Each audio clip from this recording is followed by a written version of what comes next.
اس لیے میں نے امی سے کہا، امی تیار ہو جائیں، ہم بہنوں کی طرف چلتے ہیں۔ امی بھی یہ سن کر خوش ہو گئیں۔ میں نے اپنی بہنوں کے لیے پھل، فروٹ اور مٹھائی وغیرہ لی۔ امی خوش ہو کر پوچھنے لگی، کیا بات ہے ارسلان بیٹا، کل سواریاں زیادہ لگ گئیں؟ میں نے کہا، جی امی، بس ایئرپورٹ سے کچھ مسافر مل گئے تھے جنہوں نے مجھے کرائے کے علاوہ اچھی ٹپ بھی دی۔ بہن مجھے دیکھ کر کھل اٹھی کیونکہ وہ بھی میری منتظر ہی رہتی تھی، لیکن میں جان بوجھ کر ان کی طرف کم جاتا تھا کیونکہ میں نہیں چاہتا تھا میرے خالی ہاتھ جانے کی وجہ سے ان کے سسرال والے انہیں کوئی تانا دیں، یا پھر وہ خود یہ محسوس کریں کہ اگر ابو زندہ ہوتے تو شاید وہ زیادہ بہتر انداز سے ان کا خیال رکھتے۔ رات دیر سے ہم لوگ گھر واپس لوٹے تو میں نے آن لائن گاڑیوں کی قیمت کا پتہ کرنا شروع کر دیا۔ مجھے اس پرس سے 20 لاکھ روپے ملے تھے اور میں چاہتا تھا کہ میں اپنی ذاتی گاڑی لے کر اب ینگویا اوبر پر چلانے لگوں۔ 16-17 لاکھ میں اچھی حالت میں کافی گاڑیاں مل رہی تھیں۔ میں نے ایک آلٹو پسند کر لی۔ میں نے سوچ لیا تھا اگر امی نے مجھے اس بارے میں کچھ پوچھا تو میں کہہ دوں گا کہ میرے ایک دوست نے مجھے یہ گاڑی لے کر دی ہے اور کہا ہے کہ میں اسے کرایہ نہ دوں بلکہ گاڑی چلا چلا کر ہی گاڑی کی قیمت پوری کر دوں، اور پھر اگلے روز میں اپنی گاڑی لینے کا خواب پورا کر چکا تھا۔ میری امی نے جب اچانک میرے پاس نئی گاڑی دیکھی، انہوں نے کچھ ایسی نظروں سے میری طرف دیکھا کہ میں اندر تک لرز کر رہ گیا۔ میں نے انہیں بڑے پیار سے کہا، امی، یہ گاڑی میری نہیں ہے بلکہ میرے خاص دوست نے مجھے لے کر دی ہے۔ اس نے کہا ہے کہ میں اس گاڑی سے کما کما کر گاڑی کی قیمت پوری کر دوں، وہ مجھ سے روز کا کرایہ نہیں لے گا۔ امی یہ سن کر کافی حیران ہوئیں اور کہنے لگیں، تمہارا ایسا کوئی دوست ہے جسے میں نہیں جانتی؟ میں نے انہیں اپنی طرف سے مطمئن کر دیا۔ میری نئی گاڑی کی وجہ سے اب مجھے شادیوں میں گاڑی کی بکنگ ملنے لگی تھی۔ میں دوسرے ڈرائیور سے کچھ کم کرایہ طے کرتا تھا۔ میرا ارادہ تھا کہ میں کچھ پیسے جمع کر کے اس شخص سے رابطہ کر کے اس سے معذرت کر لوں گا، اور مجھے امید تھی کہ وہ شخص میری مجبوری سمجھ کر مجھے معاف بھی کر دے گا۔ لیکن میں نہیں جانتا تھا کہ میری اس چھوٹی سی غلطی کی وجہ سے وہ اپنی زندگی میں کن مشکلات کا مقابلہ کر رہا ہوگا۔ اس روز میں ایک شادی حال میں پہنچا تھا، کچھ خواتین کو لے کر جو اپنے قریبی رشتہ داروں کی شادی میں جا رہی تھیں۔ وہ اپنا کچھ ضروری سامان گاڑی میں بھول گئی تھیں۔ انہوں نے شادی حال میں جاتے ہی مجھے کال کی۔ میں جو شادی حال کے باہر موجود تھا، وہ سامان دینے انہیں شادی حال کے اندر گیا تو سامنے کا منظر دیکھ کر میرے ہاتھوں کے جیسے طوطے اڑ گئے، کیونکہ میں نے دیکھا وہی انسان جس کا قیمتی پرس میری گاڑی میں رہ گیا تھا، وہ اس شادی میں موجود تھا اور یوں لگ رہا تھا جیسے وہ اس کی اپنی بیٹی کی شادی ہے۔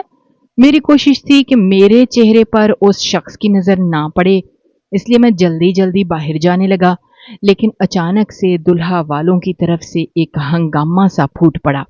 یوں لگ رہا تھا جیسے وہ کسی بات پر ناراض ہوں۔ وہ شخص اب باقاعدہ ان کے سامنے ہاتھ جوڑ کر معافی مانگ رہا تھا۔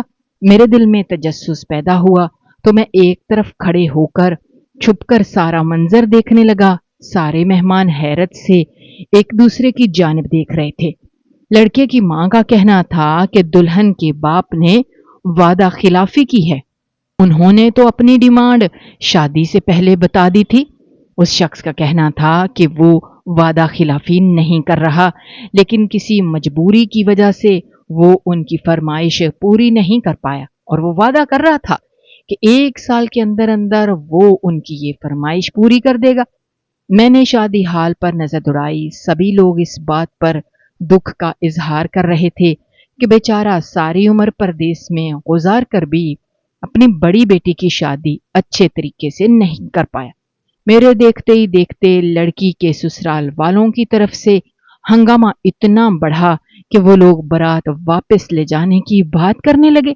اس موقع پر سب سے تکلیف دہ منظر جو میری آنکھوں نے دیکھا کہ اس چھوٹی سی معصوم لڑکی نے جو دلہن بنی ہوئی تھی اور کسی اپسرا سے کم نہیں لگ رہی تھی، رونا شروع کر دیا، اور بیٹی کی طرف دیکھ کر باپ نے اپنی پگڑی اتار کر لڑکے کی ماں کی قدموں میں رکھ دی۔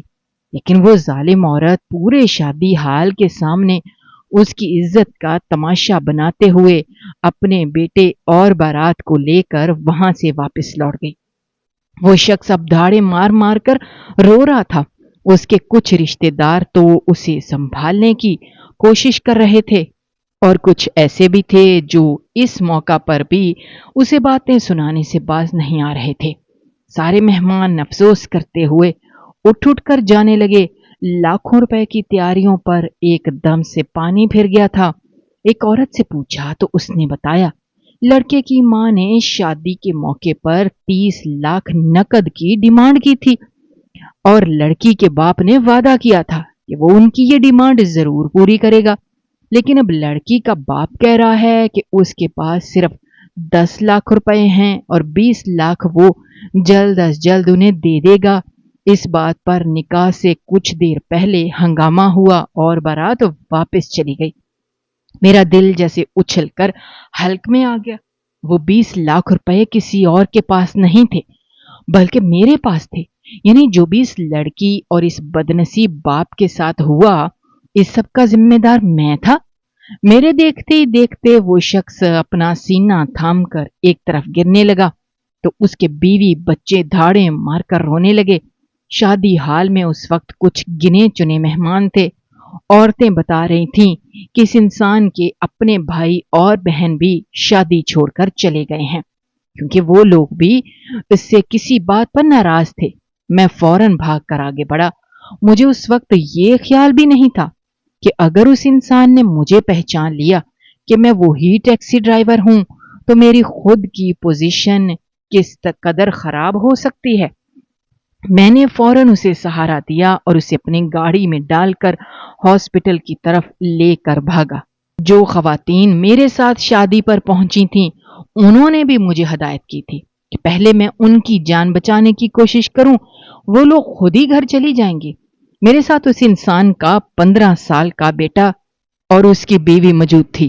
میں قریبی ہاسپٹل پہنچا اور انہیں ایڈمٹ کروا دیا۔ ان کو شدید ہارٹ اٹیک آیا تھا۔ میرے پاس اس وقت بھی 2 لاکھ کے قریب رقم موجود تھی۔ وہ عورت بہت پریشانی کے عالم میں ادھر ادھر فون کر کے پیسوں کا انتظام کرنے کی کوشش کرنے لگی۔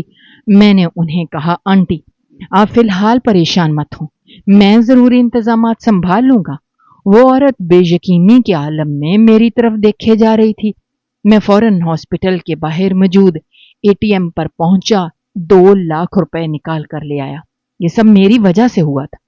میں دل ہی دل میں خدا سے التجا کر رہا تھا، یا اللہ اس شخص کی جان بخش دینا، ورنہ ساری عمر کے لیے میں 3 چھوٹے چھوٹے معصوم بچوں کا مجرم بن جاؤں گا۔ کئی گھنٹے کے علاج معالجے کے بعد ڈاکٹرز نے بتایا کہ اب وہ مریض کی حالت خطرے سے باہر ہے، تو میں نے اللہ کا شکر ادا کیا۔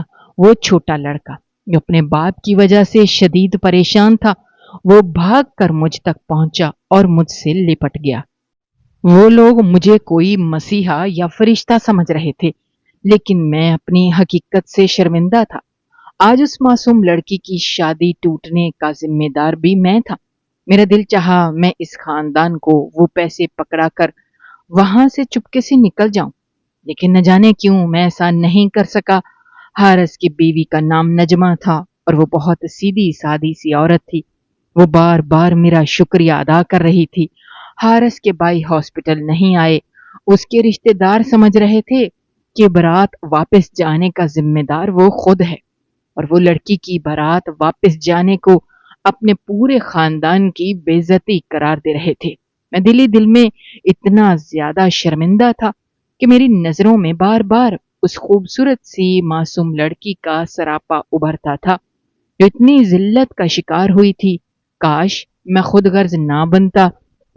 میں ابھی سوچ میں تھا کہ اگر حارث ہوش میں آ کر مجھ کو پہچان لے تو میرا کیا حشر ہوگا، لیکن میں نے بھی سوچ لیا تھا کہ میں اس ساری صورتحال کا سامنا کروں گا اور اس سے معافی مانگوں گا، کیونکہ ان سب کی زندگیوں میں ہونے والی اس تباہی کا ذمہ دار میں ہوں۔ 3 دن بعد جا کر حارث کی طبیعت سنبھلی۔ تیسرے روز ہی اس کی بیٹی شمائلہ بھی ہاسپٹل آ گئی تھی۔ اس کی ماں نے اپنی بیٹی کو ہاسپٹل آنے سے روکا تھا۔ وہ نہیں چاہتی تھی کہ باپ کو اتنی تکلیف میں دیکھ کر بیٹیاں بھی اپنا حوصلہ کھو بیٹھیں، اور حارث خود بھی ایک بار پھر سے ہمت ہار بیٹھے۔ میری نظر شمائلہ پر پڑی تو اس کی سرخ آنکھیں جو رونے کے سبب سوجی ہوئی تھیں، اس کے ہاتھوں پر لگی خوبصورت مہندی، میرے دل پر جیسے ان کا گہرا اثر ہوا۔ میں وہاں سے اب نکل جانا چاہتا تھا۔ میں نہیں چاہتا تھا کہ مجھے دیکھ کر حارث کی طبیعت پھر سے خراب ہو جائے۔ میں نے امی کو بتایا تھا کہ میرے ایک جاننے والے ہاسپٹل میں داخل ہیں، تو امی بار بار اصرار کر رہی تھی کہ وہ بھی ان سے ملنا چاہتی ہیں، کیونکہ میں نے بتایا تھا کہ بیٹی کی بارات واپس جانے کی وجہ سے انہیں ہارٹ اٹیک ہوا ہے۔ اس روز میں گھر کھانا کھانے گیا تو امی اصرار کرنے لگیں کہ وہ میرے ساتھ ہاسپٹل جانا چاہتی ہیں۔ میری نظروں میں شمائلہ کا سراپا ابھرا اور میرے دل میں ایک انہونی سی خواہش نے جنم لیا۔ میں امی کو اپنے ساتھ لے کر ہاسپٹل پہنچ گیا۔ جب ہاسپٹل میں نے اپنی اماں کا تعارف نجمہ سے کروایا تو میری امی اور نجمہ کچھ دیر تو غور سے دیکھتی رہیں، پھر ایک دوسرے سے لپٹ گئیں۔ میں یہ منظر دیکھ کر بہت حیران ہوا۔ میرے وہم و گمان میں بھی نہیں تھا کہ امی اور نجمہ آپس میں کزن نکلیں گی، اور امی کی نجمہ سے بہت زیادہ محبت اور دوستی رہی ہوگی۔ میری حالت اس وقت ایسی تھی جیسے کسی چور کو سزا ہونے والی ہو، اور وہ مسلسل اس امید میں ہو کہ وہ آخری وقت پر بچ جائے گا۔ امی نجمہ آنٹی کے ساتھ حارث سے ملنے گئیں اور میں بے چینی سے کوریڈور میں چکر کاٹ رہا تھا۔ جیسے ہی میں واپس مڑا، اچانک میری ٹکر کسی لڑکی کے ساتھ ہوئی، اور اس سے پہلے کہ وہ گر جاتی میں نے اس کو اچانک پکڑ لیا۔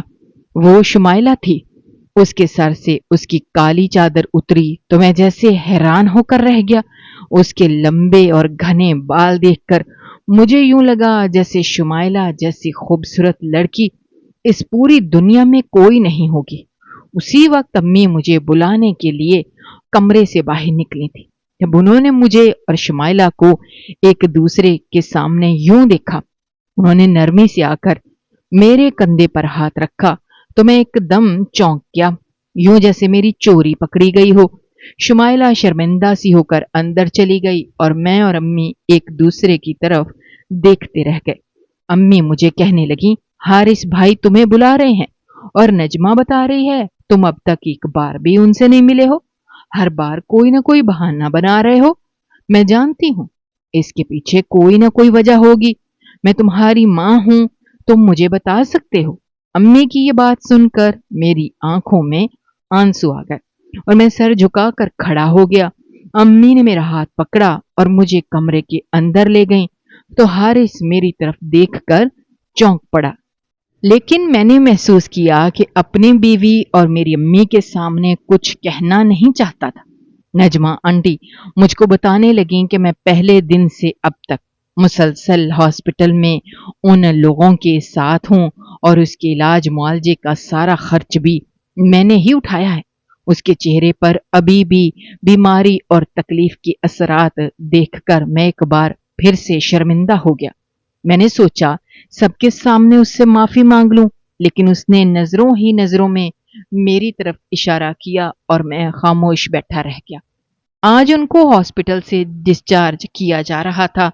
امی کے اصرار پر وہ لوگ گاؤں جانے کے بجائے ہمارے گھر چلنے پر رضامند ہو گئے تھے۔ میں پہلے شمائلہ اور امی اور اس کے چھوٹے بھائی کو گھر چھوڑ کر آیا، پھر حارث اور اس کی بیوی کو اپنے ساتھ لے کر گھر پہنچا۔ امی نجمہ خالہ کو گھر دکھا رہی تھیں، میں اور حارث کمرے میں اکیلے تھے۔ میں نے موقع غنیمت دیکھ کر اس سے معافی مانگ لی اور کہا، جس وقت وہ اپنا پرس میری گاڑی میں چھوڑ کر اترا تو میرے حالات اس قدر خراب تھے کہ چاہنے کے باوجود بھی میرے دل میں لالچ آ گیا۔ میں نہیں جانتا تھا کہ میری اس غلطی کا انجام اتنا بھیانک بھی ہو سکتا ہے، اور جب میں نے دیکھا کہ صرف میری وجہ سے اس کی بیٹی کی شادی ٹوٹ گئی تو اس روز سے ہی میں بہت شرمندہ ہوں اور پچھتا رہا ہوں کہ کاش مجھ سے غلطی نہ ہوئی ہوتی۔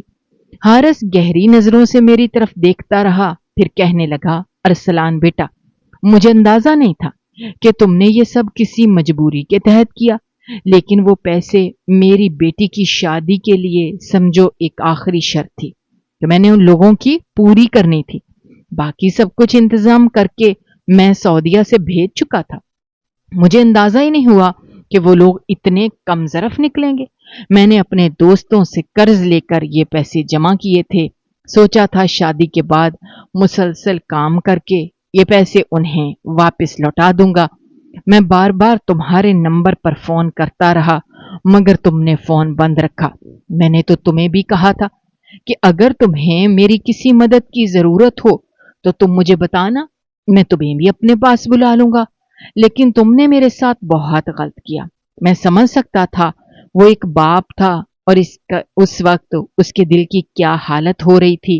اس کی بیٹی کی شادی ٹوٹنے کا ذمہ دار اس کے سامنے بیٹھا تھا، اور اب وہ میری امی کی وجہ سے مجھے کچھ بھی نہیں کہہ پا رہا تھا۔